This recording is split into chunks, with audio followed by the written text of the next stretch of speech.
I think we're live. Now we're live. Can you hear me? I can only hear you through the hang. All right, let's see if this is going to work. But it's still on a lag for me, so. Check, check, check. No, I didn't push play. Okay, let me zoom.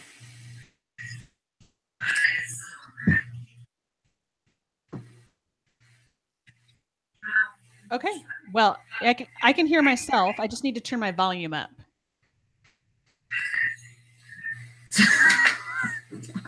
If you're watching us live right now, we're trying to figure out our stuff. Okay, it works, right? Yep. Okay.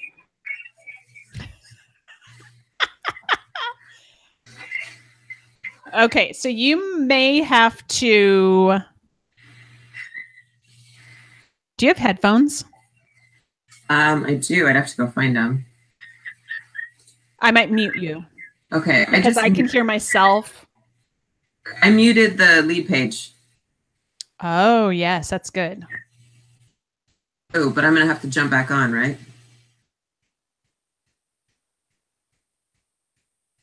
No, it's okay. I think we can do this. Okay. Oh, gosh. Where did I go? It's because I can hear. This is like riveting stuff for the 9 people who are watching right now. I can hear you. I can hear me in your speakers. Yeah. Okay. So I'm just going to mute that completely and we'll just talk through the Hangout. Perfect. Okay. I think that's good. Okay. I might, and then I'm going to turn you off though while I'm doing the actual workshop. Okay. All right, guys. I think this works. If you are watching live, could you let us know if you can see my face and hear me in the chat box, which is right underneath the video that you're watching? Okay. You know what? I don't see a chat box. Oh my gosh. Are you serious? I know. Hang on. Oh, you're right. What happened to the chat box? Oh, you guys. What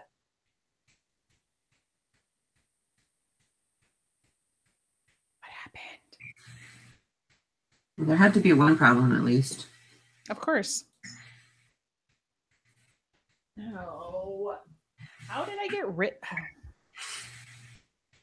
Okay, there we go.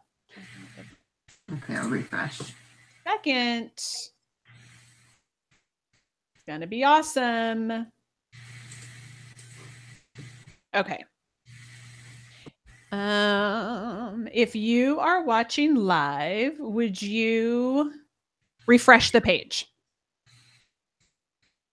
And then you should see the box. Oh, Lindsay can see and hear us. Awesome. Melody, do you see it? I do not see a chat box. Did you refresh the lead page? I did, and I closed it and opened it again. I don't know what your problem is. Phone. Okay, hold on. If other people can see it, that's good news. So it is. I got it. We're up. We're up. Yay. Okay, I think I'm fixing all of the problems. Got it. Yeah, everybody seems to be. It's just our problem. It was just my problem.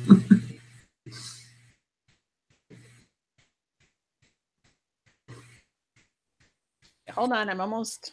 Oh, what happened? You guys are going to be so excited once this starts. It'll be so exciting.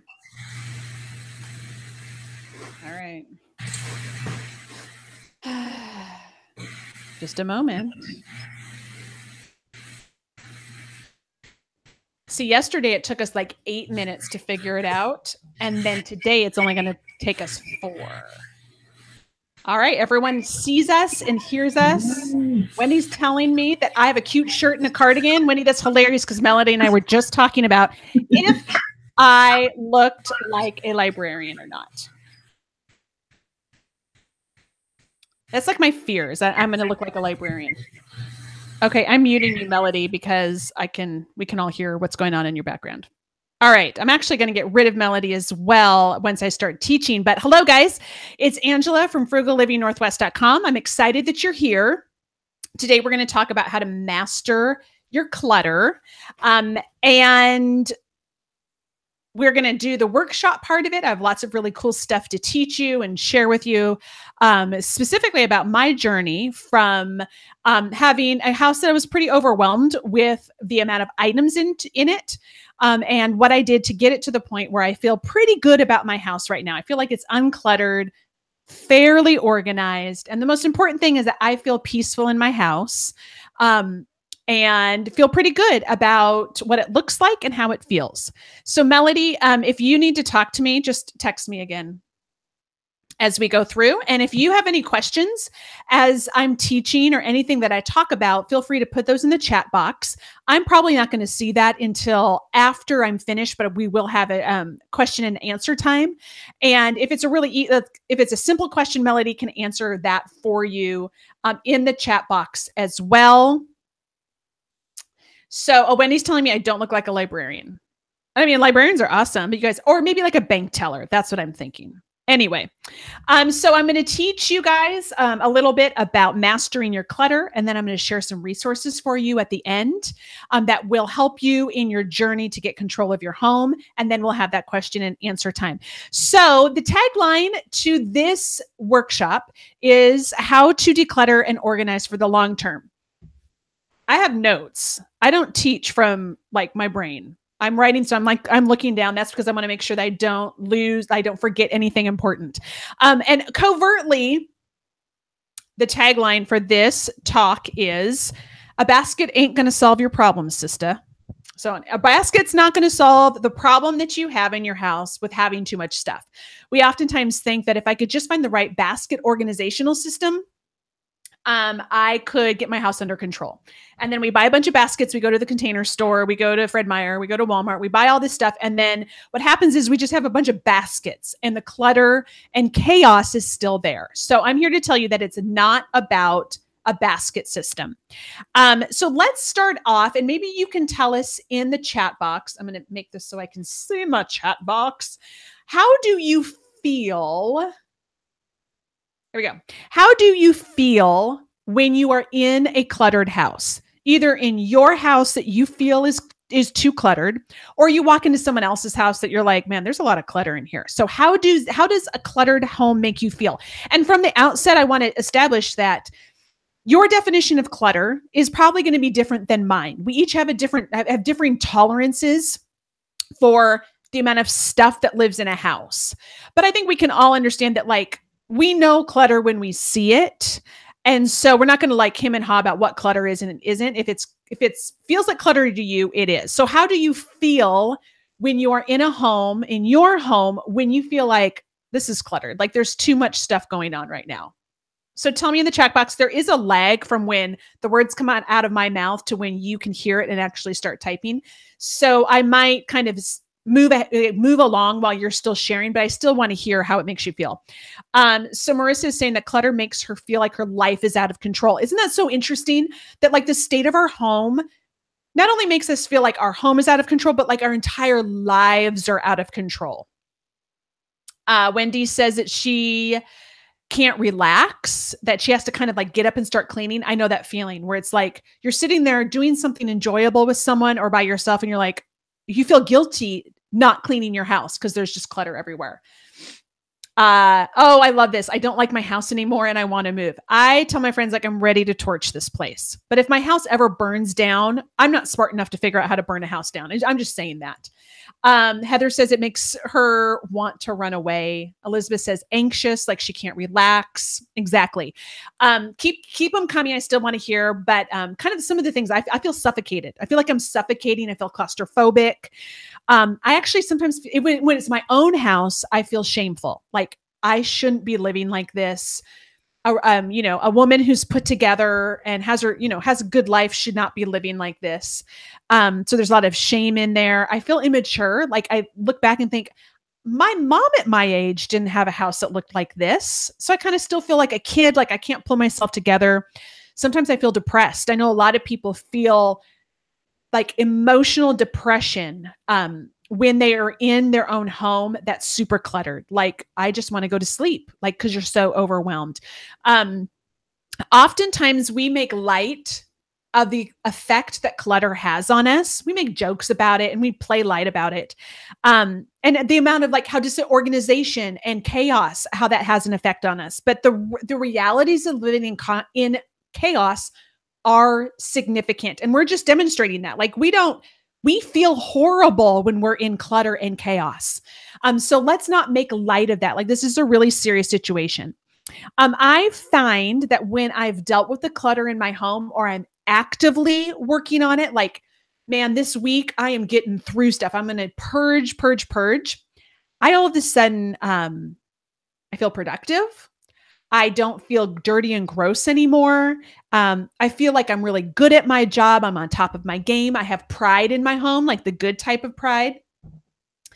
Someone just says that when there's clutter, she doesn't feel like she can relax in her own home. And like, we're told that like your home is your oasis. That's where your kids should, like, if you have children, that like this is their safe place to be. And it's so sad that the state of our home can make us feel like we can't do those things. It's not a safe place. I mean, it's physically safe, but like, oh, this isn't somewhere where I can really relax. But when I'm on my game and my house is under control, I mean, I'm less irritated with my kids and my husband. And really, I feel good about inviting people over to my home to share what I have there. So I want you to tell me, why do you want to have a decluttered house? Like, how is this going to make your life more awesome? So tell me that in the chat box. And the reason I want you to tell me that is because I want you to keep that in mind as we go through all this, because decluttering and getting control of your home can be a lot of hard work, and it's weirdly hard emotional work. Kind of feels weird to say that, right?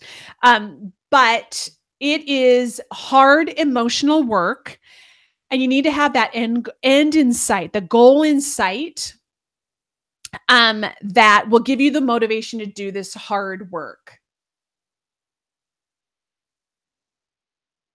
So you guys like are saying such good things over there. I'm going to keep going. So awesome. So decluttering is really important. Having a home with organization and open spaces. Note, I'm not talking about like perfectly styled homes or homes that are like beautifully staged. I'm not talking about that. I'm talking about homes where there's room for people to play. There's room for people to relax. Like there's room for each person's body to exist there. Like you look at your kids, if you have them, or your husband, whoever lives with you, everyone has room to exist there. I kind of enjoy watching Hoarders on TV. And actually, do you guys remember that show on TLC? It was called Clean Sweep. It was from it was like 2003, 2004, 2005. And that was less about like people who have, a psychological problem with hoarding, and more just people who are messy and keep too much stuff. And the kids in those shows and the people who lived with the person who kind of really was struggling, they say things like, I don't feel like there's room for me here. I feel like my mom or my dad puts more value on the stuff in their home than me. I don't feel as important as this stuff. So when we have room for things, and like Marissa's saying that there's a place for everything and everything in its place, the people in our home feel like there's a place for them as well. So let's focus on the tagline for this workshop, which is how to declutter and organize for the long term. Because I really, really believe that decluttering is the process of decluttering is very similar to the process of getting out of debt. And you guys know that I love talking about getting out of debt and getting control of your finances. But these are two kind of parallel endeavors in my mind. So in both scenarios, you're getting rid of something. So when you declutter, you're getting rid of stuff. When you're getting out of debt, you're getting rid of money that you owe. So I know lots of people who've done the hard work of decluttering their homes and also getting out of debt. And fast forward a few years or maybe even a few months, and they're right back where they started from. So people who like worked hard and paid off all of their debt, and then a year later, they're back in debt again. Or someone who like purged a bunch of stuff from their house, and then 6 months later, they feel like, and you feel like all the work, like all the stuff is back. It found its way back into the home. So why is that? It's because the people who were doing that thought decluttering or getting out of debt is a one and done activity. It's something that you do once and you're awesome, and then you're never going to have a cluttered home, or you're never going to have a debt again. But it doesn't work that way. In order to have a clutter-free home and an organized home for the long term, you need to address the reasons why you accumulated clutter in the first place. In order to be debt-free for the rest of your life, you need to address the reasons why you spend more money than you make. You see, it's exactly the same thing. You need to address the reason why the clutter is happening. So that's what we're going to do today in the first part of this workshop, because I could easily come to you on camera and say, this is how you declutter your house. You get 3 boxes. 1 box is keep, 1 is donate, 1 is garbage. Now go fill the boxes. I see that all over Pinterest. When I Google how to declutter, people are telling me that. I see it on like a news segment, like on the Today Show. You have this like beautiful little skinny woman who's perfectly put together. And she's like, just 3 little boxes and fill those boxes. And we do it, and it doesn't have any long-term effects. And that's because successful decluttering is about mindset.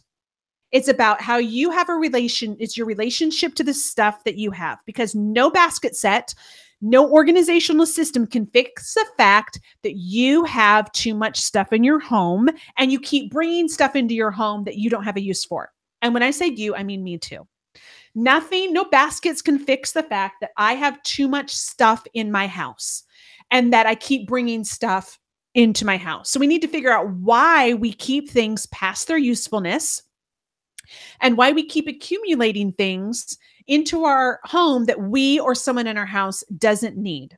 So what we do is we fall for the lie that if we could just fix one thing, we'd be able to keep an uncluttered home. So do you tell yourself these things? So it might be like, if I just had a bigger house, I wouldn't have so much clutter.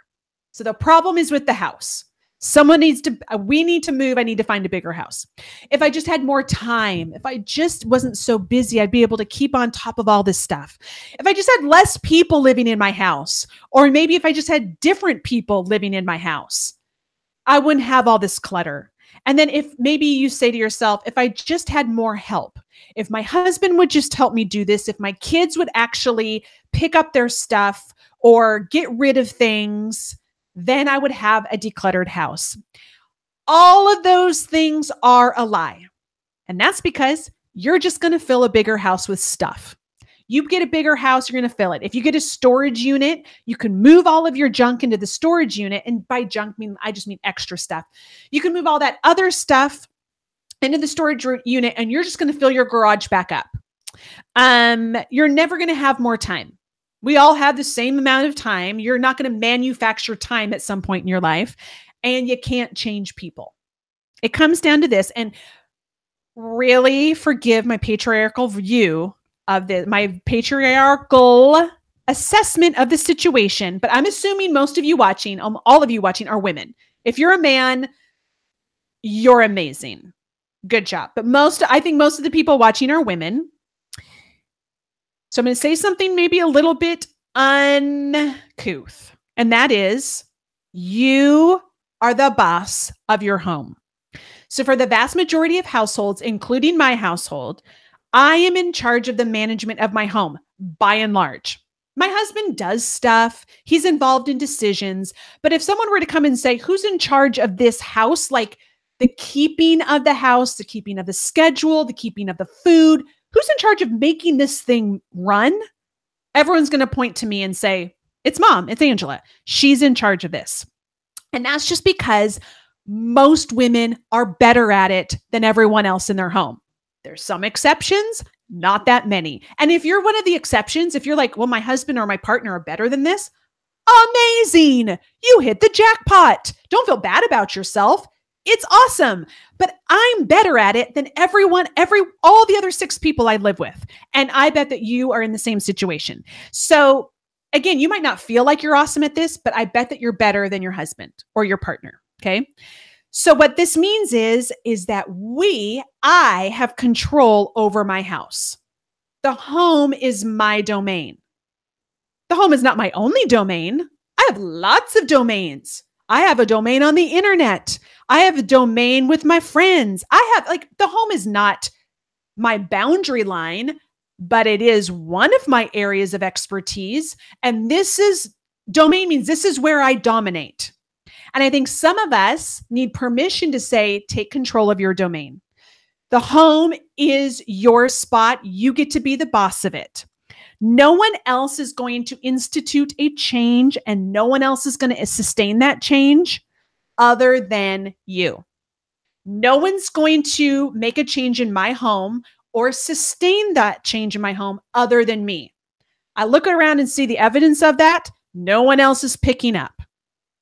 Unless I tell them to pick up. My children pick up because I tell them to pick up, but I'm the one making it happen. That's just how it works. And here's the best part. When your kids leave your house, they get to be in charge of their domain. Okay? You don't have to be in charge of it anymore, but this is my domain.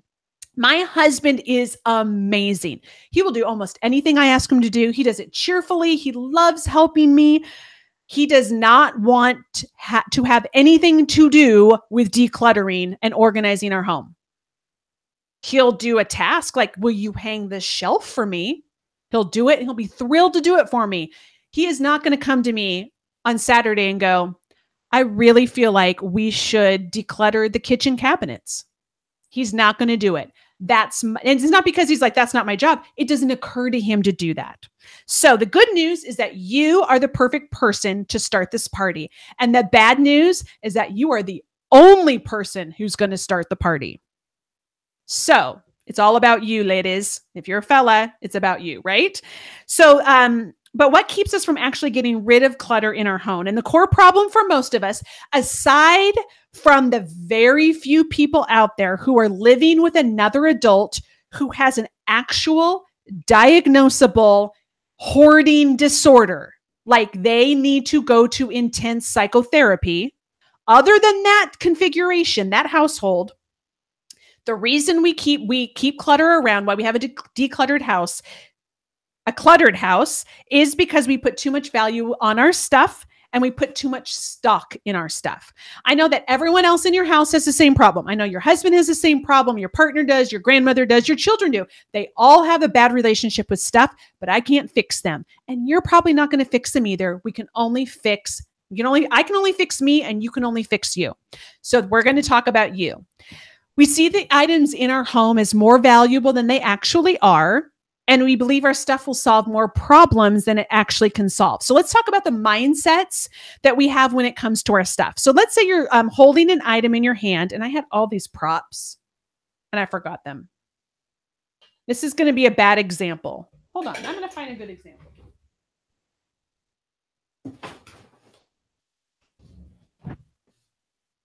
Hold on, girls. Woo! I knew I forgot something. Okay.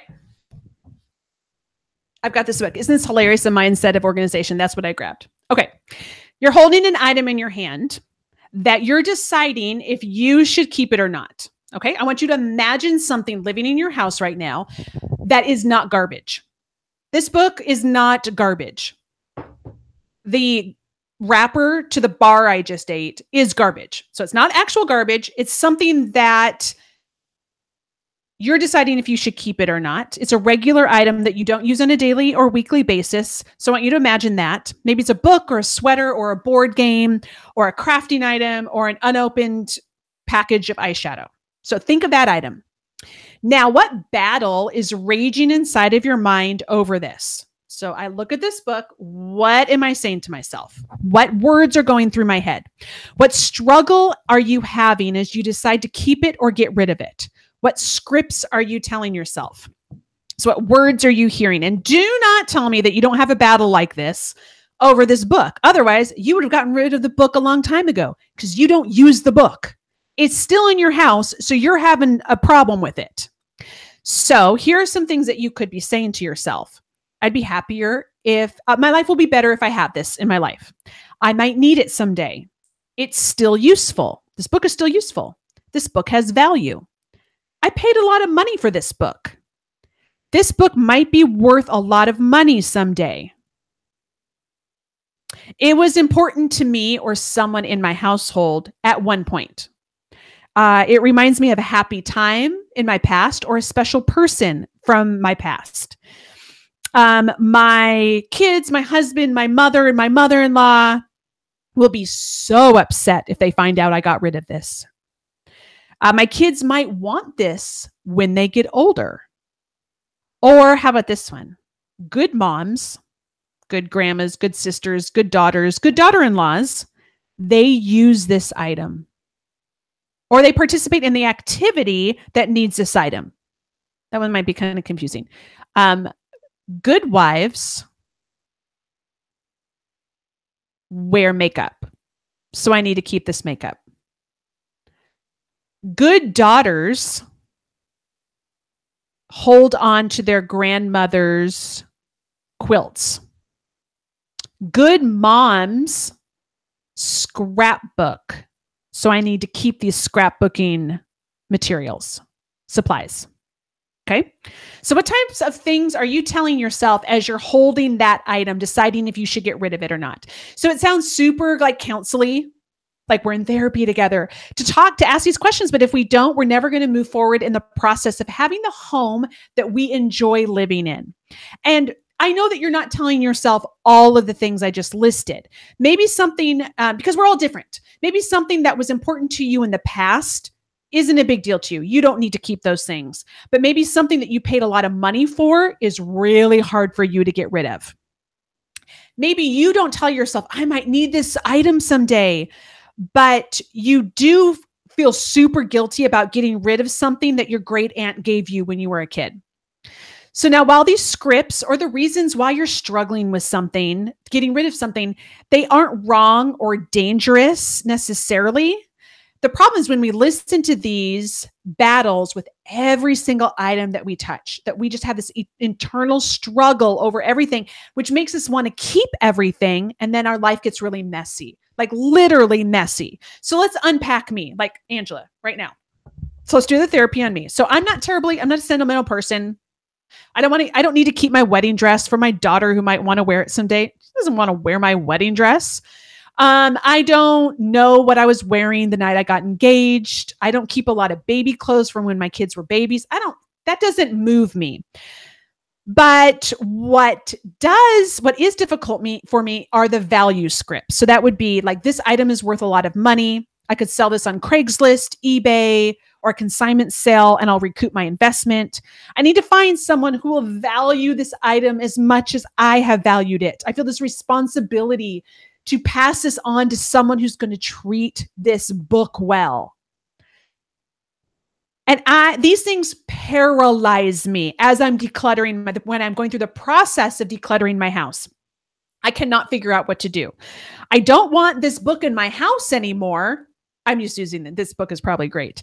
But I feel the sense of responsibility to make sure it's being used correctly by the next person who gets it. I need to find the very best home for it. I need to find someone who's going to value it as much as me. And I have this struggle over a book or a pair of shoes that I haven't worn in a year, or maybe baking pan number 5 in my kitchen cabinet. Are you seeing the crazy with how I'm viewing these items? It's nuts. So let's unpack my crazy. So I want to give you an example of what's powerful for me, what I've had to do personally to combat these value scripts that I tell myself. And again, maybe value isn't a big deal to you. Maybe a sentimental script is a big deal to you. And in the comments, while I'm unpacking this, I want you to tell me what your script is. Like, where's your crazy? What do you tell yourself that when you sit back and identify it, you go, that kind of sounds a little crazy right now. I bet that's my crazy. Tell me in the comments, because that's really helpful to like type it out. Be like, I never want to get rid of anything that someone's giving me because I don't want them to be mad at me. Something like that. Oh, I love it, Heather. You're a mind reader. 95% of what you are saying is me. I probably attract people on my website because I talk about frugal living who are just like me. It would make sense. So I could sell this book on Craigslist, eBay, or at a consignment sale and recoup my investment, or I could get some money back for it. I could sell this for $3.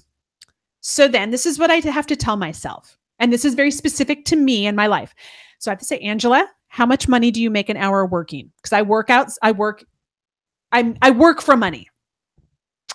How much time will it take you to list, sell, and ship this book? I've done it before because I've given into my crazy and it takes me about an hour. How much money could you make working in that same amount of time? I could sell this book for $3. I can my net profit would be $3. How much do I make working in that same hour? It's more than $3.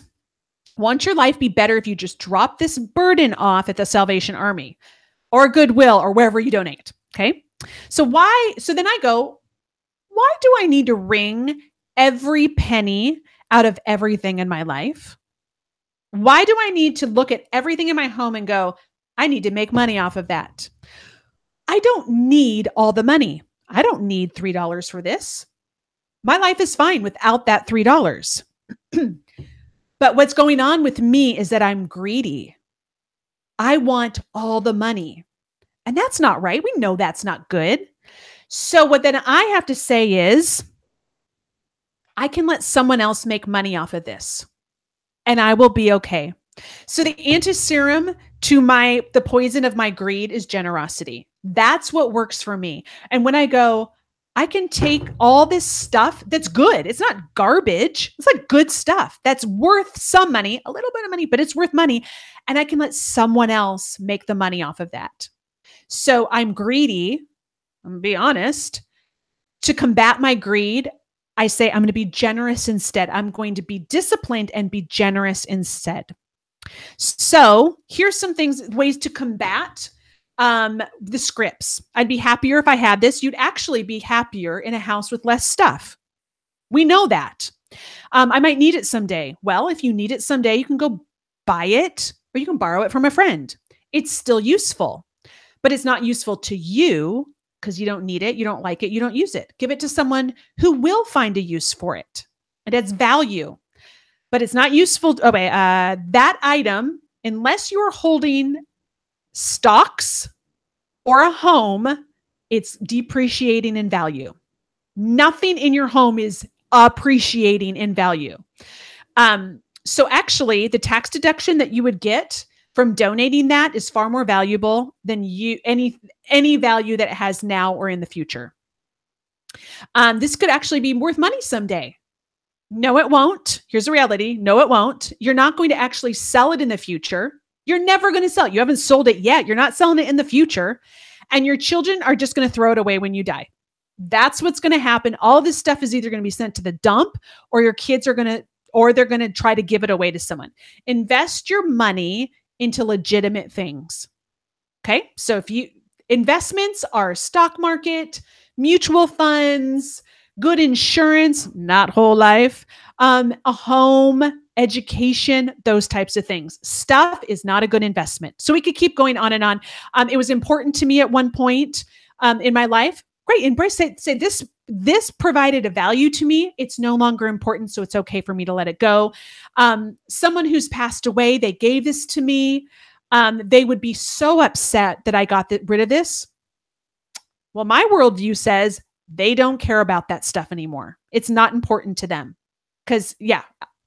My kids might want this when they're older.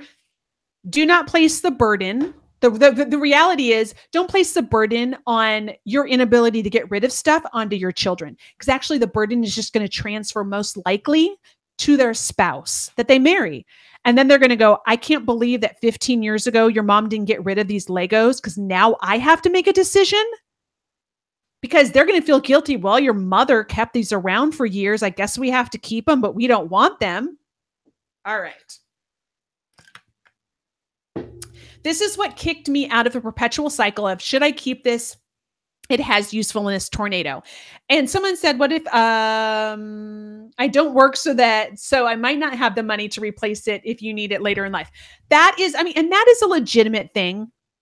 is if you are, really living on not a lot, you might not be able to replace it. And so what I would encourage you to do is say, what's the likelihood of me needing this? And when I do need it, will this item still fill that need? So let's say you're looking like at a toaster oven that you haven't touched in 5 years. Well, maybe in 10 years, you're going to need a new toaster oven. Is that the toaster oven that you're going to want to use? Is it still going to work in 10 years? And some things you might go, yeah, this is a good idea to keep, but I guarantee it's not all of this stuff. And I want you to really think about, not you who said that, but all of us, how much of the scripts that go on in our head and that go on culturally really have to do from the Depression era generation. A lot of this, like you got to keep it because someday you might need it, you never know what's going to happen, comes from people who lived 80 years ago. And like who were adults 80 years ago. And I know that my parents are baby boomers and they really struggle with that. And they've passed on that struggle to me. And so I don't want to live with the idea that there's going to be never ending money. The economy's always going to be growing and there's going to be never ending amount of stuff. But what I do identify is if I ever really need that item, I can probably find it at a thrift store. I can buy it, you get it secondhand. I can borrow it from someone. So I had to ask myself, will keeping this item bring me one step closer to the home I want or one step away from it? I have to keep that my goal in mind. And that is my personal goal is I want a home that's free from clutter, where everything has a place to live and everything in my home is useful. I have to keep telling myself that. I want it clutter-free. I want everything to have a place to live, and I want everything in this home to be useful. Now, useful also means beautiful. So maybe I have a beautiful blanket that no one's allowed to touch, and it just drapes perfectly over a chair. It's gorgeous. It doesn't serve any use other than I love looking at it. And again, my children are allowed to touch it. That's okay. I'll keep that because it does give me a use. I love looking at it, but I'm not going to keep a blanket in a bin in my garage because I think it's beautiful. That's not useful. It's not doing anything for me in a bin in a garage. Now, if it's the one quilt that my grandmother gave me and I don't really like it, but I want to keep it to remind myself of her, great. But I would encourage you to keep stuff like that to 1 or 2 bins in your garage, not bins and bins and bins and bins and bins. Okay. When the answer was no, this item is not bringing me closer to the home that I want, then I had to talk myself out of submitting to my crazy. Okay. So I have to say, like, this book, let's use this book as an example again, will not bring me closer to having a home that's free of clutter. Keeping this book takes up a spot where something that I really need or really love can live. It's no longer useful to me. Even if it is valuable, I don't need the money I could get from selling this book on Amazon. I don't need that $3. That's just my greed talking to me that I want all the money. Give it away, Angela. So I'm not making this up. I'm not exaggerating. This is exactly what I have to say to myself as I go through a room to declutter. And once I got used to this process of talking myself out of keeping all the stuff for all the crazy reasons, and that includes like holding each item, battling my crazy, and choosing for me generosity, because remember, that's the anti-serum to the poison of greed for me is generosity. I was able to radically declutter, like crazy declutter. My friends would come over and they still do, and they look at a box of stuff I'm getting rid of, and they're like, this is actually awesome. Why are you getting rid of this? So when your friends no longer think you're crazy for keeping things, but they think you're crazy for getting rid of things, that's when you know that you're on the right track. And I want to be clear that my home is not picture perfect. Actually, right now, it's completely trashed. I have things in my home that you might not think are beautiful. That's totally fine. No one's going to make a magazine spread out of my house. But my home at this point, you guys, from all the hard work I've done, me and my kids, with me firmly telling them what to do. And I have a lot of kids, so, I have lots of workers. We can pick a room up completely in less than 10 minutes. It's really, really awesome. So now that you understand the hard work, that you understand that the work, getting rid of stuff really is hard work, and it's mostly mental work. For the vast majority of us, it's not physically laboring. I know that some of you, in some of the emails that you've sent me and talking to me, like you have fibromyalgia. You have like honest to goodness, real depression. That's not what I'm talking about. I know it's physically difficult for you to do this. I'm not talking to you about right now. I'm talking to the people who like physically can do stuff. The hard work is not the physical. The hard work is the mental. It really is. So now that we kind of understand that there's a mindset shift, we got to change our crazy, own our crazy, and then change it. Sometimes seeing the path out of the chaos is difficult. So I'm going to give you some tips on how you can get started. I love that. Yep. My depression era mom raised me. Like it is that script, that, those cultural values run deep for us as Americans. It's amazing. So here we go. Here's my tips for you. And this is, if you're writing things down, this might be helpful. Keep like items together. So what this means, and it's really hard, is I want you to do the extra stuff, this extra step as you're decluttering, to keep all like items together. So that means all the same stuff is living in the same place in your house. That means you keep all your bathroom supplies in the same cabinet or the same box or the same closet. So you're not going to have things all bathroom stuff living everywhere. My shampoo lives here and my toothpaste lives here and my extra soap lives here. No, keep all of that together. Keep your towels all in the same closet. Keep your extra school supplies in the same drawer. This act helps you from accumulating too much stuff because you know where to go when you need new toothpaste. You're not like, where is the toothpaste again? Forget it. I'm just going to go buy it at Fred Meyer. And then you discover later, oh, look at all this toothpaste I have. So all your toothpaste and your shampoo and all that lives together so you can see what you have. And it's also an amazing wake-up call. Sometimes it's a little bit of a embarrassing wake-up call. So when you get all of your office supplies in one spot, and then you realize that no sane person needs 78 ballpoint pens. And you're like, oh, there's an area of crazy that I can quickly fix. Or like, do I need 8 bottles of body lotion? I can probably stop buying body lotion, or I should probably start using body lotion. Or you gather all of the clothes for your kids and you look and you're like, why does my 8-year-old son have 24 t-shirts? I feel like maybe his soul is in jeopardy right now with this many t-shirts. That's how I view it. So like we can get rid of a lot of t-shirts here and create a drawer that he can see things and he can put things away and he can learn how to be tidy. Wouldn't that be funny? So then you get the motivation to stop shopping because you realize that you don't want to live like a crazy woman anymore with 74 pairs of shoes. I don't need that many pairs of shoes. Second thing, do laundry once a week.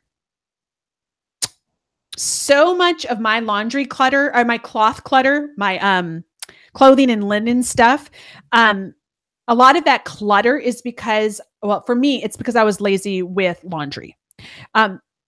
Again, if you are battling real depression, I'm not talking to you.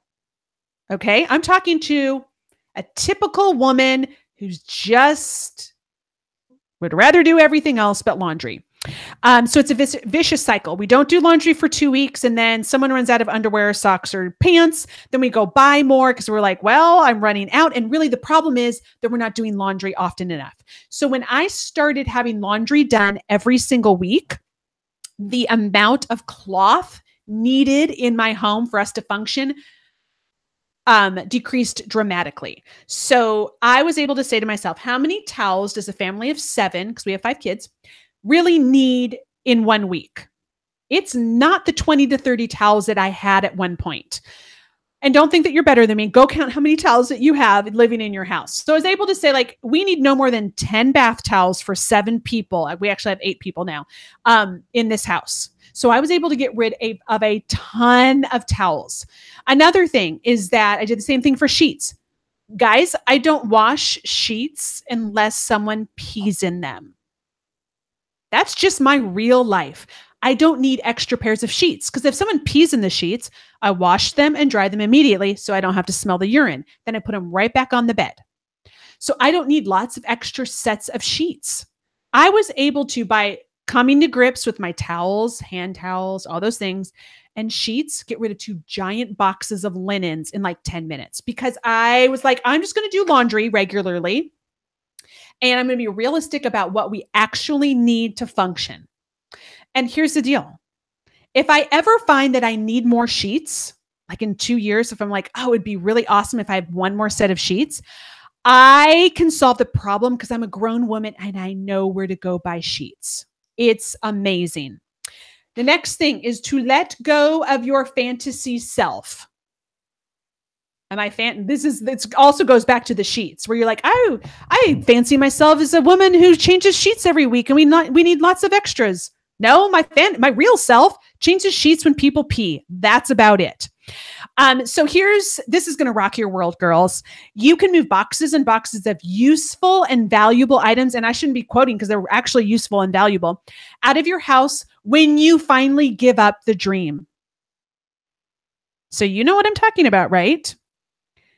You imagine yourself as this wonderful person who does this really amazing hobby. And you're like, I am a rubber stamper. I make all my own greeting cards. I feel like that would make me awesome. So you go out and you buy all the stuff to make your own cards and you have all of those things. And then something happens to your life. Like you have a baby, you get a job, someone in your house gets hurt. You have to take care of your parents. Something happens and then you haven't touched the rubber stamp stuff for years. And what happens every time you walk by that amazing supply of rubber stamp stuff? You feel shame. You feel so embarrassed that you have all this stuff and you're such a failure that you cannot, like, I haven't rubber stamped in forever. I feel horrible about myself. So this is what happened to me. Before I had kids, I scrapbooked. I scrapbooked so much. I had everything you could ever need to scrapbook. I used to live in Southeast Portland in an old, awesome Portland house, and it was huge. We had lots of roommates. I was living with a bunch of boys and my husband, and the hallway closet, a giant hallway closet filled with scrapbooking stuff, filled. And then I had babies, and I did not touch that scrapbooking stuff. And I would feel such red hot shame every time I opened that cabinet. Like, I'm such a failure. Look at all this stuff, and I'm not using it. One day, I realized. I walked up to my husband and I said, I'm not a scrapbooker. And he looked at me like, I know. And I said, I'm giving it up. I'm getting rid of it. I'm no longer a scrapbooker. I let go of my fantasy self, the fantasy self that scrapbooks her children's lives. I have too many children to scrapbook their lives, guys. My mother didn't scrapbook my life, and I still believe I was a baby and loved. I didn't need a book to prove that. Once I got rid of all my scrapbooking stuff, I felt so much better about myself because I wasn't reminded of my scrapbooking failures. I let go of that fantasy self.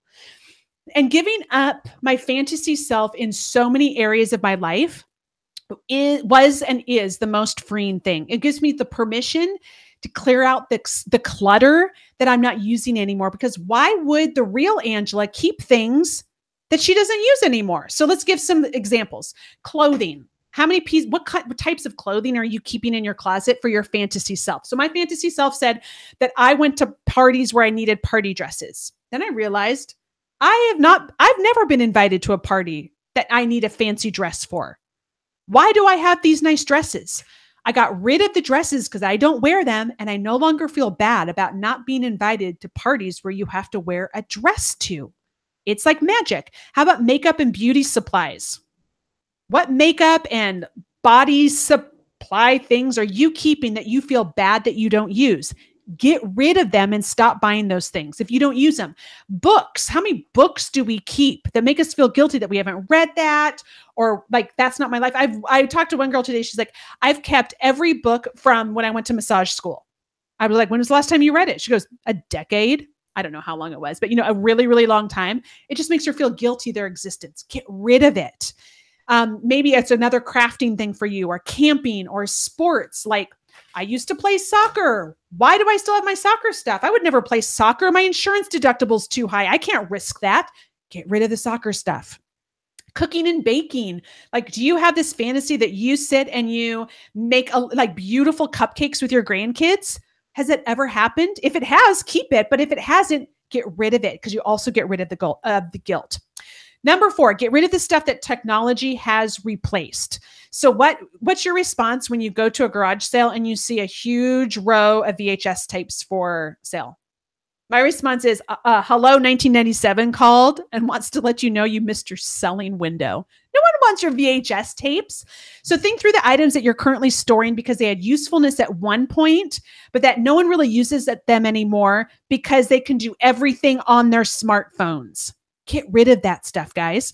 The other thing that's been helpful to me is to go, why do I keep so many books when I have a library 5 minutes away from me? I can go get any book I want at the drop of a hat for free. I'm not a big reader, so there you go. The next one, think of the thrift store as your storage closet. This is awesome. So if you're looking at something and you're like, I don't know, maybe it's a crock pot and you're like, I don't need 5 crock pots. No one needs 5 crock pots. But let's say you're like, I don't think I need this crock pot, but what if I do someday? Donate it to the thrift store and tell yourself, if I ever need that crock pot, I can go to any thrift store in this city and buy one for probably $5. I'm going to take the $5 gamble. I'm going to trust that I'll have $5 down the road to get the crock pot at the secondhand store and enjoy not having it. That's worth $5 to me. So think of the thrift store as your, well, what if situation.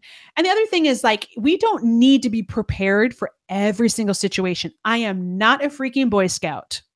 Okay. I know that's one of their values. It doesn't have to be one of mine. I don't need to be ready for every activity, every hobby, every catastrophe that might come my way. And those things don't need to be stored in my house because I know how to go to the store and buy what I need if I actually end up needing it.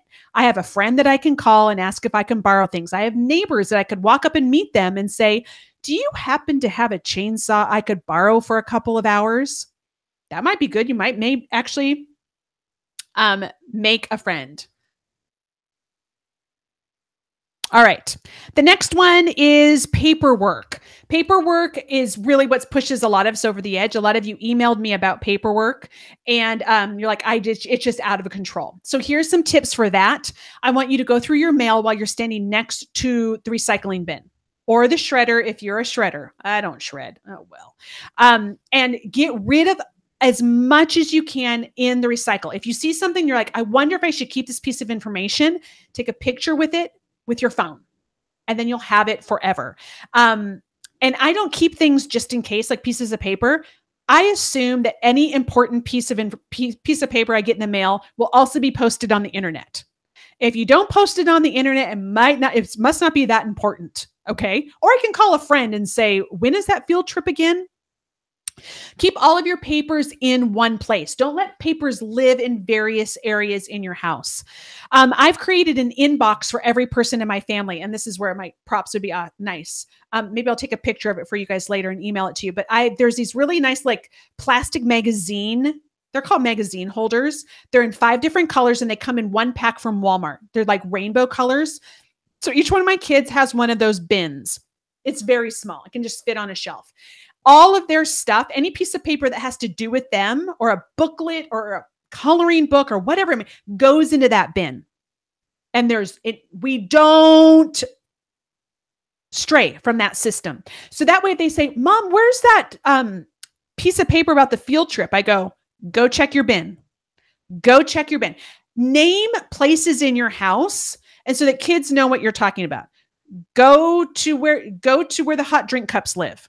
And if it's not there, that's your fault because you're not, have responsibility over your life. So if you can't find the piece of paper in the box, it's because you weren't responsible, not my problem. It works so well, you guys. Get rid of your magazine collection. A lot of us are keeping magazines. You are never going to go through those magazines for inspiration. That's what we have Google and Pinterest for. That's where technology has taken over the need to keep magazines. Get rid of your magazines and don't hold on to them thinking that you're going to sell them at a garage sale. No one wants your old magazines. You're not recouping the cost. You paid money to go through it the first time and enjoy it. Say, I got my money's worth out of that magazine. It's going in the recycling now. Again, use your phone to take pictures, or if you have a scanner at home to scan pieces of paper that you are like, I don't know if I should keep this or not. Take a picture of it and then go throw it away. So that'd be like recipes, directions, field trip information, maybe drawings that your kids do. They're like, don't throw it away. You're like, I'll take a picture of it. And remember that almost every instruction manual out there is available on the internet. So you don't need to keep those papers. When we're talking about papers, I encourage you to go to a website called sundaybasket.com.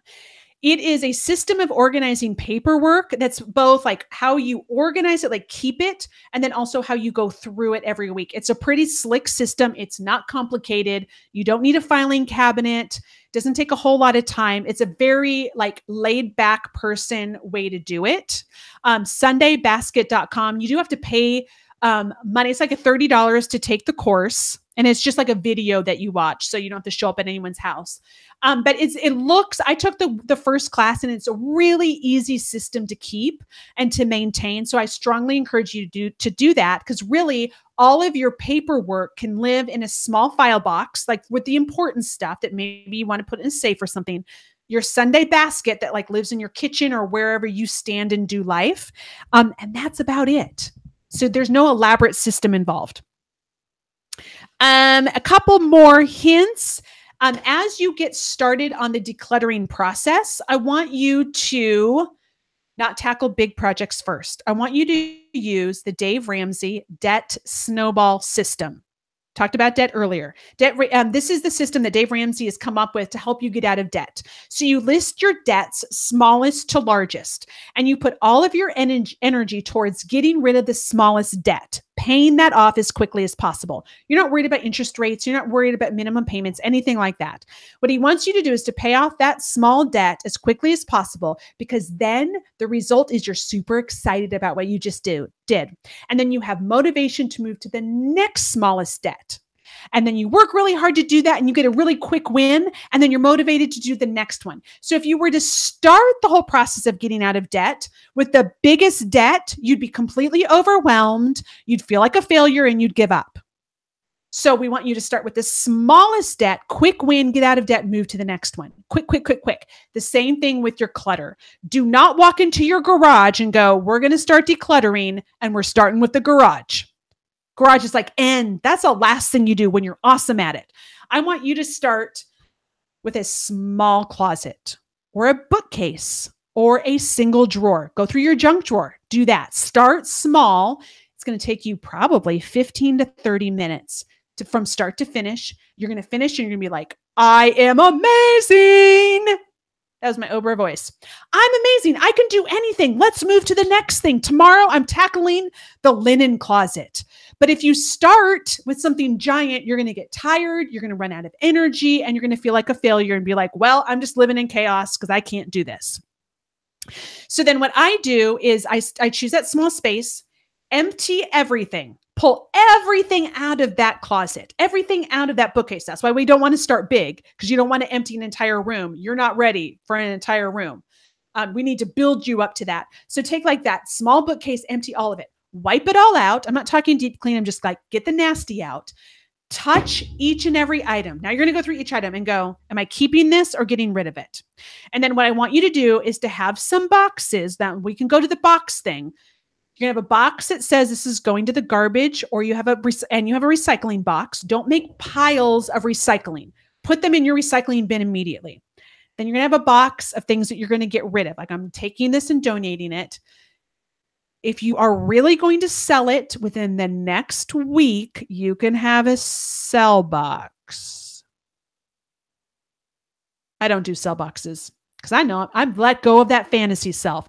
Fantasy Angela sells things. Real Angela doesn't sell anything. She just buys stuff. So real Angela just donates stuff. I don't sell it anymore. And then if you have an item that was in that bookcase that you want to keep, but let's say it's a small board game and some kid shoved it in there. You're like, well, this doesn't live here. I want you to stand up, take that item and put it where it lives. You don't have to make, and so you're going to take it to the game closet. The game closet is completely overwhelming. You have too many games in there. That's fine. Just shove it in there because it lives there and you're going to deal with the game closet later. Right now you're dealing with the bookcase, but you don't want to put anything in the bookcase that is not supposed to live in the bookcase, and you don't want to make a pile next to the bookcase because it should go somewhere else. If you find your lipstick in the bookcase, go put your lipstick where the lipstick lives. And unless you're like, I know I don't want this lipstick, just put it in, like, you're like, okay, garbage. If you're like, I don't know if I should keep this. No, deal with this when you are thinking about makeup. Don't, because right now you're thinking about books. Focus on the books. Don't focus on the makeup. All right. A lot of us, when we see a big pile of stuff, we don't know what to do. Like, I don't know where to start. And what I tell my kids and when I tell my husband when we're decluttering is pick up one item and make a decision. Don't make a decision about all of this. You can't do that's impossible. Pick up the one item and decide, are you keeping this book or not? Make the decision. Now pick up another item. Here's another book. Make the decision. Move. You got to move fast. When in doubt, throw it out. When in doubt, get rid of it. I almost guarantee that you are never going to think about that book that you got rid of. And if you ever do, you can go to the library and check it out and enjoy it and then give it back to them. This process will create some chaos in other parts of your house because your game closet's going to have some extra stuff in there that you're like, I didn't know this existed. Your makeup drawer is going to be you're like, wow, I have a lot of stuff in here. That's okay because you're going to get done with that bookcase and you're going to look at it and go, this is the most amazing thing I've ever seen in my life. I can do anything. I'm moving to the next thing. And so that's going to snowball and you're going to be able to touch lots of places in your house. And also don't do the whole, I can't decide about this book. So I'm going to stick it in a box and stick it in my garage for 6 months and then see if I miss it. Oh my goodness. That's just creating another job for you down the road and it's going to have to make you make those decisions all over again. You did the hard work, get rid of it. Don't put things in, purgatory. Okay. Just get rid of it and get the stuff in your car that you're donating and drive it to the thrift store as quickly as you can. Don't let it sit there so that you start second guessing yourself. Get it out of your house. Kids and decluttering. I'm going to say something that's probably unpopular. I don't think that kids need to be present every time you're dealing with their stuff. If you're going to declutter the game closet, all of your children, all 5 of my children don't need to be sitting there with me making decisions. I'm the woman of this house. I am able to make a decision about games. This is my house. It ain't your house. I kind of have that attitude with my kids. And what I will allow you to do, child, is pick 3 games that you don't want me to get rid of. They pick their 3 games and I say everything else. And each kid in my house gets to choose 2 games. Everything else, I get to make the decision if it doesn't fit in the game closet because I've put a boundary, said this is where all of our games live. We can't have more games that fit in here because there's just not a place for them to live. Sorry, guys. I have no control over that. The limit is set by how big this closet is. Shucks. You can help me figure out which ones to get rid of. I will involve them with that. And my kids do have special space that's just there. So they have on the top of their dresser, they each have a cubby.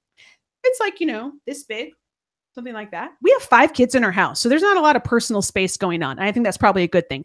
That they can put whatever they want in there. They can keep whatever piece of garbage that I'm like, oh, hold me, Jesus. Why do we have a rock in this house? Well, you can have a rock if it fits in your cubby, but the rock is not living in my house. I've changed the pronouns for my house. The general living area, living room, family room, dining room, bathrooms, kitchen, they're mine. This is probably going to rub some of you the wrong way. That's okay. I'm fine with that. That's my space. So I'll say things like to my husband, who I'm very respectful of. I'll say things like, Will, can you please get the tools out of my living room and put them in the garage, please? And he'll be like, all right, I'll do it. Or I'll tell my kids, balls are not allowed to live in my kitchen. Get them out of my kitchen. I love it because then it's not our kitchen. It's mine. I'm the grown up here. I get to have the house I want. You have your little cubby. You can fill it with whatever junk you want. All right. The last thing is to get help. what I have found is be very helpful is when I have a girlfriend come over and help me declutter. When I'm like, I need to go through my kids' clothes and I need help to keep me moving. Can you help me, please? Very helpful. Now, I wouldn't invite a friend over and say, can you help me declutter my house? That's not her responsibility, but I bet she'll give you a couple of hours. The next step would be if you're like super overwhelmed and you have a little bit of money, hire a professional organizer. They're good at this. And it'd probably be helpful to have someone completely objective and not attached to your life help you work through all of this. And then the last thing, guys, if you think that you or the person that you're living with, the adult that you're living with, really has a psychological problem, like they actually have a hoarding disorder, go get help, please. That's way too much stuff for like me to help you unpack, for you to think through yourself. Probably you're probably going to need someone who is trained professionally to walk through the issues that are underlying why you have so much clutter and disorganization and chaos in your home. Also, if your clutter is probably a result of some diagnosable depression, or let's say you are just really physically sick, guys, the clutter, like cleaning the clutter, you can't do it. I totally understand. You need to address what's going on first with your body. And once you can deal with that, if there's a solution to that, then you're going to have the physical ability and the emotional ability to deal with the stuff. Because for you, the issue isn't the stuff. That's just a symptom of this other really significant thing going on. So if you feel really guilty right now and overwhelmed and like, I could never do this, you probably need some help. And there is no shame in getting help, my friends. I promise. Okay, so that is my stuff. Now, I want to talk to you really quickly about some resources that I have found for you. Okay, I'm going to screen share application window. Oh my goodness, you guys, this could actually work. Hold on. Okay, give me a moment. The Ultimate Homemaking Bundle just was released yesterday. And this is a bundle of a whole bunch of resources like books, e-courses, videos, audio files, printables, recipes, and membership sites that are available in this. And they compiled all of these into a bundle. It's called the Ultimate Homemaking Bundle. It's available from now until Monday. So all of these things are packed into this bundle, and they're curated to give you an incredibly helpful collection of resources to help you at every turn to manage your home well. Now, this bundle has hundreds of things inside of it, and it's all available for one price. And I see all of this and I'm like, I don't know what to do with this information. I shut down because it's too much for me. So what I did for you guys who are watching this video or watching this workshop and we're talking about decluttering and organization, I picked out 5 products that I think are really helpful for those of you who are like motivated to declutter your house. So these are 5 of them. They're in the bundle. You get access to everything, but these are the ones that I think are really awesome. And these 5 things, there are 3 courses and 2 ebooks.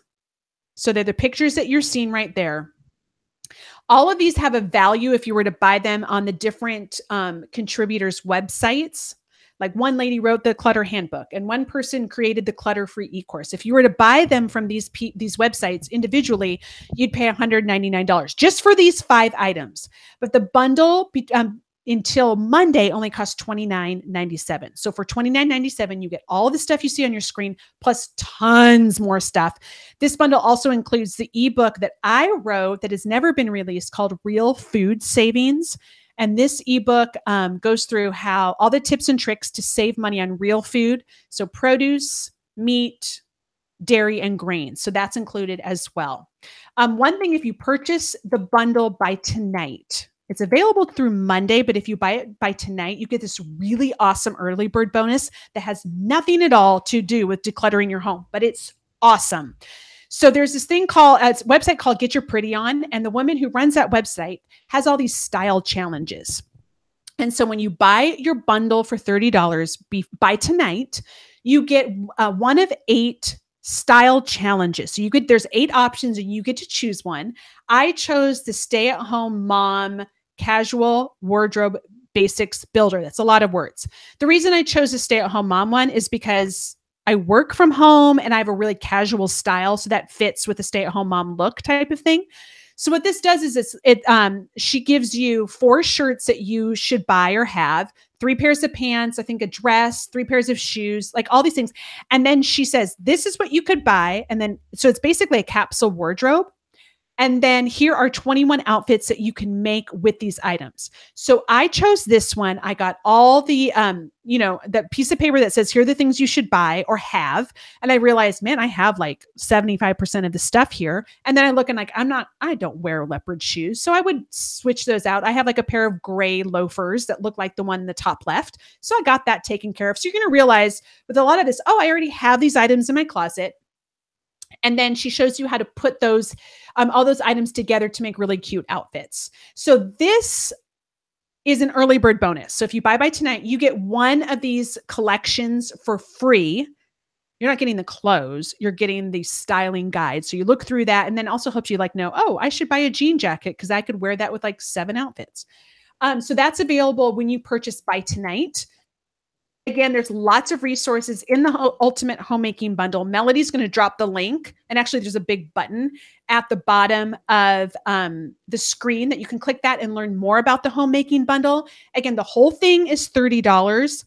I highlighted 5 products that I thought would be most helpful to those of you who are really like want to get on this decluttering process. I thought that'd be really helpful. And over the next couple of days, I'll email you some more resources that are available inside the Homemaking Bundle because there's a lot of really cool stuff in there. Okay, I have Melody. Hold on. Melody's with me, as you can tell. And I have about 10 minutes to answer questions that you all have about decluttering because I have an appointment to be at. I need to leave in 10. So let me put this on. Look at me getting geared up, girls. If you have questions, put them in the chat box. And I'm going to unmute Melody. Hey, everyone. All right. So what questions do we have? I have a couple. So actually the first question was, would it help to have a friend come over and help you declutter? So you answered that one. No, that is like one of the most helpful things because also your friend can help you identify your crazy. Right? Like I have a girlfriend who we were decluttering her house, one room as her baby shower. She's like, I just want like 3 friends to come over and help me do this. And we were going through and she had like 100 gift bags that she was storing. I was like, Rebecca, that's crazy. And she was pregnant, so she wouldn't let me identify her crazy. But when she was done being pregnant, she was like, oh yeah, that is kind of crazy. So you need friends who are honest. Yeah, for sure. Okay, so the next question is, how do you have I hate to use the word system, but do you have a system for blocking out your time or staying focused on cluttering one room or another, or where do you start? Well, start small. And I would make sure that you have time to carry that task out to completion. What I do know is that the smaller spaces like a cabinet or a dresser or a bookcase takes less time than we think it will. I mean, how many times do you walk by one area in your kitchen and go, I've got to take care of that. It's going to take me hours. Then you make yourself do it and you're like, oh, that was 12 minutes. So the smaller the space, the less time it will take you to do than you think. It'll take you less time than you think it should take. And then the larger the space is, it's going to take longer than you think it will. So you're like, oh, we have this garage problem. My husband does the garage with me and it'll take us 3 hours. And like 6 hours later, we're still working on it, right? So if you're going to tackle a whole room, you've got to block out time. So some things that I've done is like, if I know I want to just deal with our family room. One time I made my husband take the 7 children, it's when we had our foster kids with us, to the county fair. I was like, go to the fair, do not come back for 5 hours. I turned on Netflix. Oh, it was the most glorious afternoon I've ever had. And my house was like, I mean, that room looked amazing when they came home and I got rid of so much stuff and I didn't have any kids there fussing at me like, oh, I want to keep that. They don't know what I got rid of. They don't care. Okay, 2 points there. I love the idea of starting small, something that has like an start and end. So like a drawer, a shelf. Yes. Sometimes a room can be overwhelming. So if you just start with a small piece of the room. Point number 2, your husband is a saint. I would never take 7 kids to the county fair by myself. Oh, yeah. He doesn't care. Like his philosophy is, if you don't catch up with me, it's your fault that you got lost. And they've learned. They know what to do. Okay, next question. So this is from it's anonymous. But where do you put bills? Deal with the timing of when to do those, or mail you need to get back to? Okay, Anon 1273. Sunday Basket is going to teach you how to do that. So basically the system is, when I get a bill, I shove it in my Sunday Basket, and then that's where you store the stuff. And then once a week on the same day at the same time, it's part of your routine, you go through your Sunday Basket. And if you need to deal with something like, oh, this bill is due in the next week, then you pay the bill. If the bill's not due for 3 weeks, you stick it in the to be paid, or you could pay it. That's fine. But that's what I do. So I get anything that comes in goes into one spot, and then once a week you deal with it. So I mean, that's a very simplified explanation for the system that she has. It's pretty good. It's very manageable. Okay, I just linked to that for Okay. 7.3. Okay, when you are decluttering, is it okay to fill a basket with things that go someplace else instead of leaving the area 50 times? Or is it better to just put it where it belongs right then? I think it's basically, you know yourself better. I put things into a basket, and then what I do is when I'm ready, the sun's coming out, guys. No one no one on the west side of the Cascades is prepared for that. When I'm ready for things to be moved, my children then come in and I hand them things. I say, go put my lipstick in my makeup drawer. And then that's the other helpful thing is when everything in your house has a name. Mama's bathroom drawer, the homework area, that type of, I name everything. So then here, put the scissors in the junk drawer. So my kids are going everywhere. One of the advantages to having so many kids, but also they make way more of a mess. So I would say like that's where you involve your children, is that they can be your pack mules. Or if I were doing it myself, I would put it all in one basket. Then when I'm finished, take the basket and start going around the house and putting things places. But I have to force myself to completely finish. Like, Ange, you can do it. You can do it. You can really finish this. Like, I totally like pump myself up. For me, it would help to put it on a list, even if I say something like bookshelf, or like bookcase, top shelf, or junk drawer, or because then I get to cross it off when it's done. I have a question from earlier, and this is when you were talking about the triggers or what prevents people from getting rid of things. What if your elderly mother is still alive and would have a problem with me getting? Oh, I mean, that's when you stick it in a box. I don't know. I mean, our parents or our grandparents get to a certain age and you just play the game. And I cross my fingers that my kids will play the game when I'm older. Right? So, you do what you can do. That's what I would say. And then, but what I would say is when they're gone, you just got to let go of the guilt. But like, I know that so much of my stuff is still living at my parents' house. Like all my stuff from high school, it's at my mom's house. That's her responsibility. I don't have room for that business. So I kind of understand. I'd be ticked if she just got rid of all of it. I'd be like, that's my life. But you need to keep it. Yeah. Obviously, you're my mother. That's your job.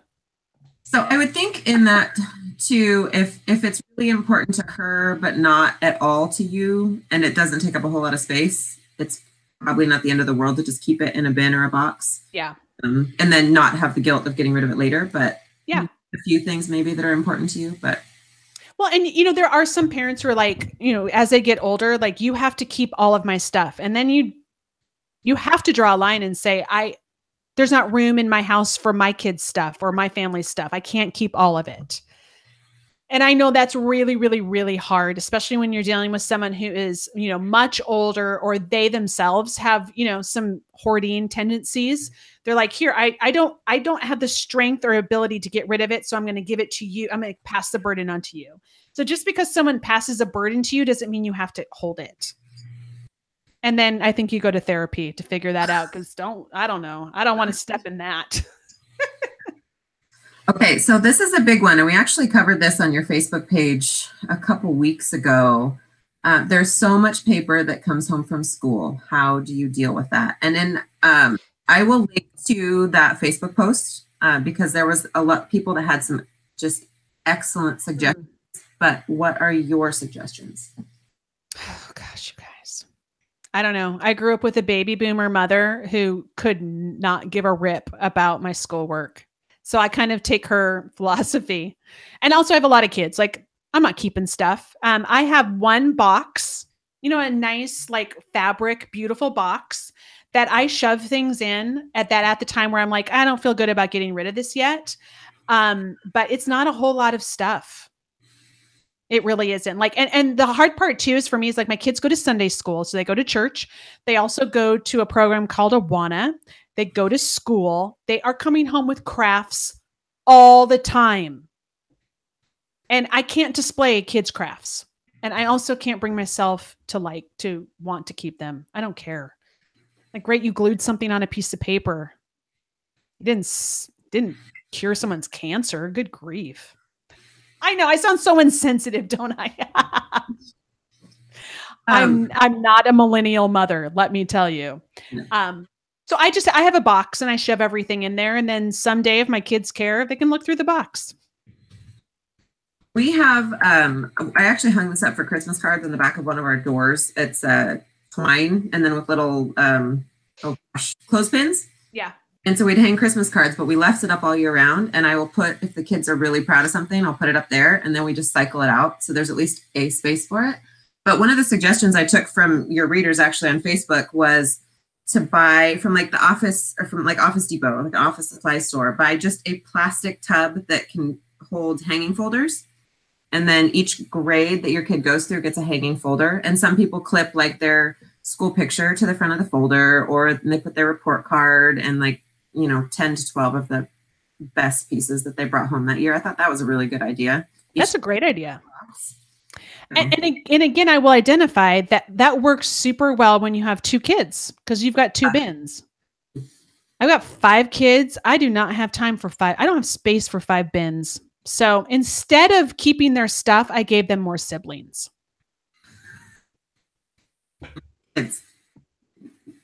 All right. I have about 1 minute. Do you have anything else pressing? That's it. That was all the questions. All right, guys. And tomorrow we're doing one more of these workshops. It's called Master Your Income. I don't want the name of that now because it's not about your income. It's about how to make more money. So if you're looking to start a side hustle, if you want to start working from home, actually Melody's going to be way more involved in that workshop tomorrow. It's at 10 a.m. Pacific. And we're going to talk about the do's and don'ts from working from home because we're both experts at working from home. We're going to talk about ways that you can easily start making money from home if you're interested in that. And kind of like the dangers of investing a lot of money into a new side hustle. And there'll be lots of times for questions for that one as well. So Melody just gave you the link. So if you click that, give us your name and your email address, just like you did for this one, for this workshop. And then we'll send you the link tomorrow. So you can watch this at 10, just like this one. This class is recorded. Tomorrow's workshop will be recorded as well. And then we will load that to the page that you're watching now. So you can watch it later. You can share it with your friends. That's about it, right, Melody? Yeah, I think so. All right. So hopefully we'll see you tomorrow. Even if you're like, oh, I don't want to make money from home, you might get some good tips from us. I don't know. We'd love to be bossy and share everything that we're thinking. So hopefully we'll see you tomorrow. Thank you so much for joining us today. And I will send out a link, the links that we talked about during the course or during the workshop in an email later tonight. So you can have everything that we talked about in one email. So have a great day. Bye, guys.